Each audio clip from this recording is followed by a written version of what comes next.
One thing I hear a lot in amateur mixes is empty space that just make the song and mix feel boring. Now, part of that, of course, comes down to the song and the arrangement, but there's a lot you can do as a mixer to fill in those gaps and save the mix from being boring.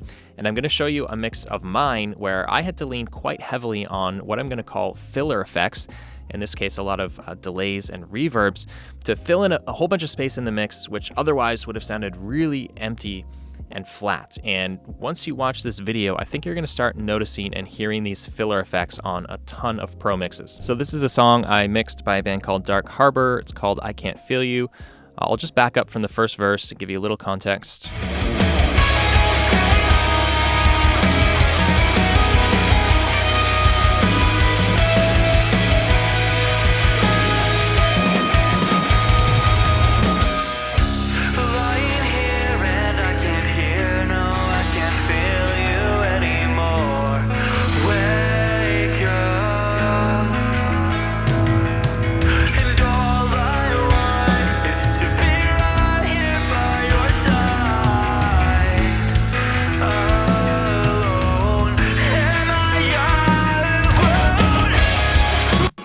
All right, so there's a bit of the intro and then through the entire first verse. Now, I'm just gonna play this verse again and show you what the pre-production demo sounded like.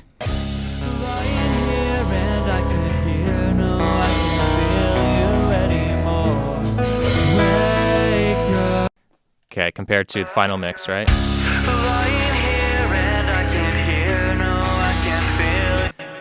Now, here's the crazy thing. If I just mute all of my effects returns, so these are all my delays and reverbs here, and play this verse, check this out.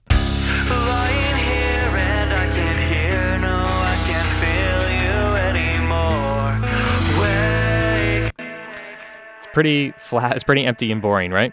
So let me walk through kind of element by element what is happening in this mix. A lot of automation coming in this verse to fill in these gaps. So I'll start with, I'll start with the guitar because that's kind of the main riff here once the verse kicks in.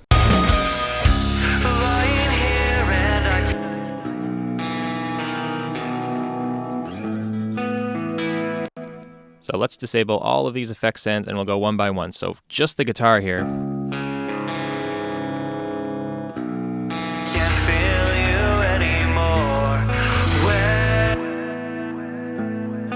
There's nothing special about that tone really. So the first effect is a guitar doubler send. So this is going to a waves doubler here, just kind of the basic factory settings it loads up with.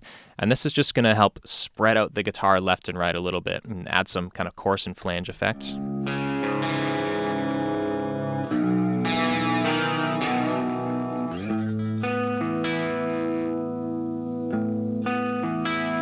So that's already helping that guitar take up more space in the mix. And then it's going to a delay send, which is essentially a left and right ping pong delay. It sounds like this.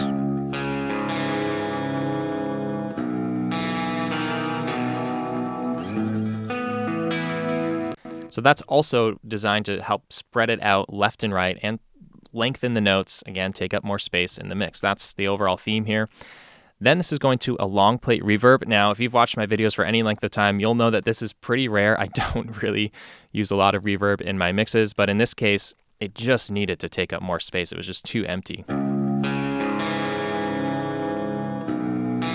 It's without reverb.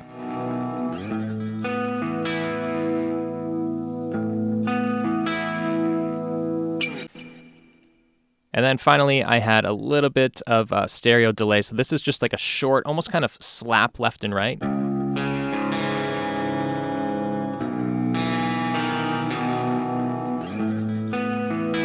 Just adding a little more stereo spread to it. So again, if I mute all these effects on the guitar,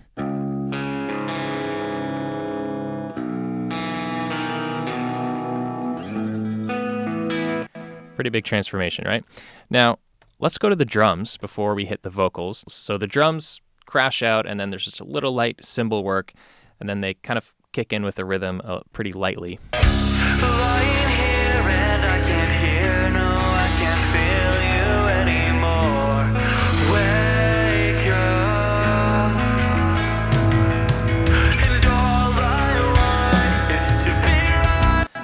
Okay, so what I'm doing here on the drums is very simple. I'm just automating up the room tracks quite a bit here. So you can see the automation line here on the room. And I'm doing this before the shells even kick in. This is just to give those little cymbal hits some more ambience as well.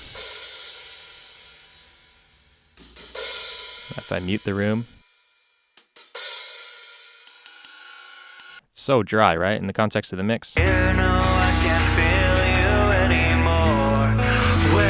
with the room.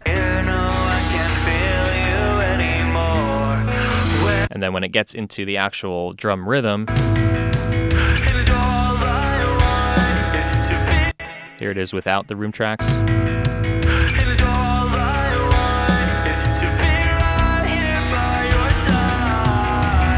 So that's another element that's really helping to take up space in the mix and add a little more texture and flavor to it. And also the room tracks being louder helps push the drums back a little bit, which we definitely want in a section like this in the song. Now let's get to the vocals, which is obviously the most important part here. It's the focal point of this section. Lying here and I can't hear, no, I can't feel you anymore. Wake up. Okay, you can hear the throw delay echoing there, which I'll get to in a second. But first of all, I've just filtered it out, right? Created more of a telephone lo-fi effect, just again to make it a little more interesting. It's a very sparse section, so I'm just trying to create interesting textures and sounds, and that's definitely an easy go-to. And in terms of the effects I've got on the vocals, let me go through one by one. So we've got a stereo delay, which I've shown you a bunch of times on this channel before. It's just that left and right, almost kind of slap delay, the same one I used on the guitars here. Lying here and I can't hear, no, I can't feel you anymore. I've also got like a mono slapback delay actually on the track itself as well. So we've got like a quick mono up the middle slapback delay, and then a left and right. After that, we've got a vocal doubler, similar to the guitar doubler effect, just using a different plugin. This is the little micro shift from Sound Toys. Lying here and I can't hear, no, I can't feel you anymore. Spreads it out left and right to take up some space. After that, I've got another vocal delay, which is probably, I'm gonna guess, a quarter note. Yeah, it's a quarter note delay here up the middle. Lying here and I can't hear, no, I can't feel you anymore. Wake up. So adding some kind of front to back depth with that delay, and you'll notice a lot of these delays are filtered, and that's to stay out of the way of the lead vocal, right? After that, it's going to another quarter note delay, but this one is out on the left and right rather than up the middle. Lying here and I can't hear, no, I can't feel you anymore. So without all those delays. Lying here and I can't hear, no, I can't feel you anymore. And then when we get to this section here in the verse, there's a really long gap after he says wake up. Wake up. So this is one of those empty spaces that I was referring to at the start of this video, right? Nothing's really happening. There's just this gap. And so I added this throw delay to fill in that space with just echoes of the wake up.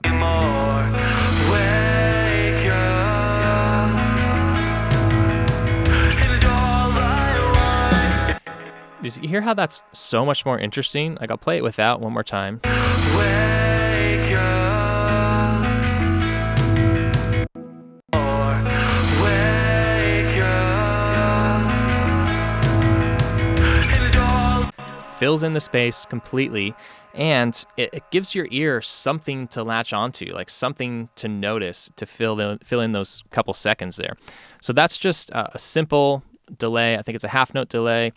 Yeah, with lots of feedback going into a pretty tight filter. And then that delay echo is actually being sent into the reverb as well.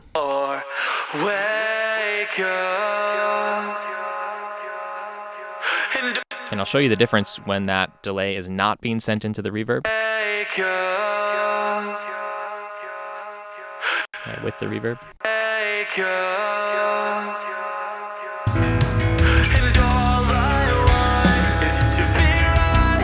So that's how I filled in the gaps with drum room tracks, guitar effects, and vocal effects in this first verse. Now, I want to jump ahead to the second verse because there's one more cool trick I want to show you here on the drums. So similar thing here, room tracks up, same guitar effects.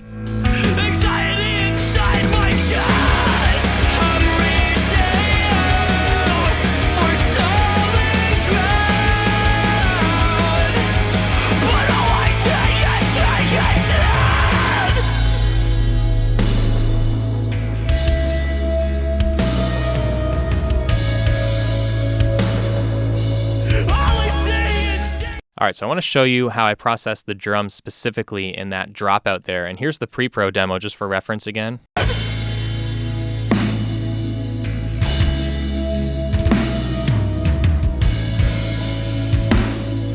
So they gave me these ambient guitar pads, which I didn't put any effects or reverb on at all. They sounded great as is.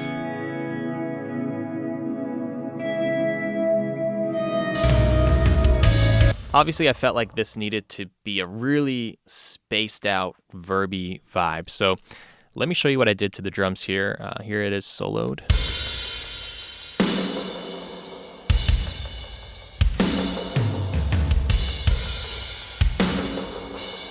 So again, bringing up the room tracks, bringing the close mics down. So I've added 2 reverb sends on the drum buses, just my regular drum bus and my parallel compression bus.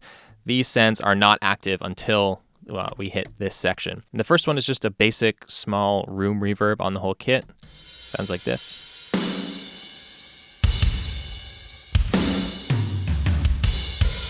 And I'm just using the stock Deverb plugin on the room 1 setting for that. And then I thought that still wasn't spacey enough, right? If we just listen in context. So I added another bigger reverb here, again, just using Deverb. And this one is on the church setting, so this is a much bigger decay.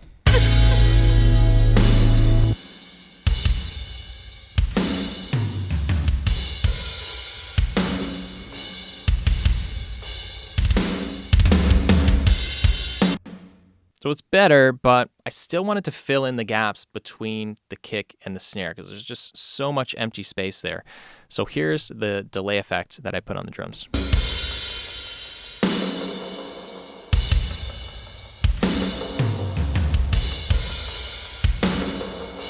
Now, I've got to give credit to a producer and a mixer named Andreas Magnusson.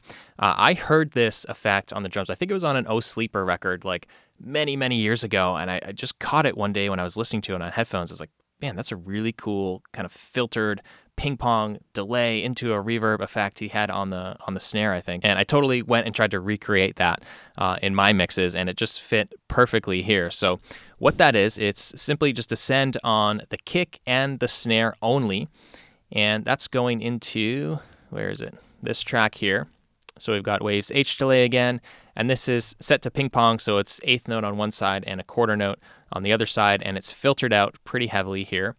And it's going into a reverb as well. So I'll mute the reverb for now, just so you can hear the delay.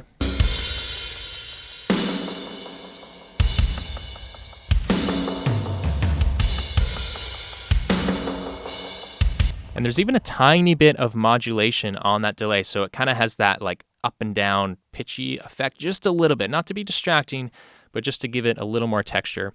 And then that's being sent into that same church reverb.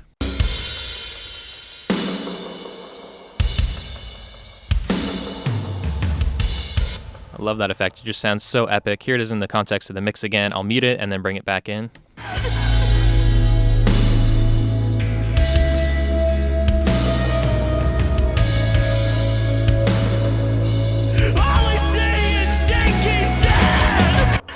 So this is an effect I've actually used on a bunch of my mixes. I've definitely used it on records for intervals, for Silverstein. In fact, if anyone watching this can comment below and name at least one song I've mixed that used this same drum effect, then the first one who comments that, I will give you a free plugin. And this is all another example of how automation is so key to bringing a song to life and keeping a listener engaged throughout the song. I think this mix would have really felt dead without the automation and the effects coming up and coming in and out to fill in all of these empty spaces. I mean, right from the first verse, everything pretty much drops out, right? So if I just kind of left that all dry, this really would have sounded quite amateur. Now, if you like how this mix sounds and you want to dig a little deeper, I've got a video right here which walks through exactly how I processed the vocals, even though the raw tracks came in a little bit sketchy. So go ahead and check that out next.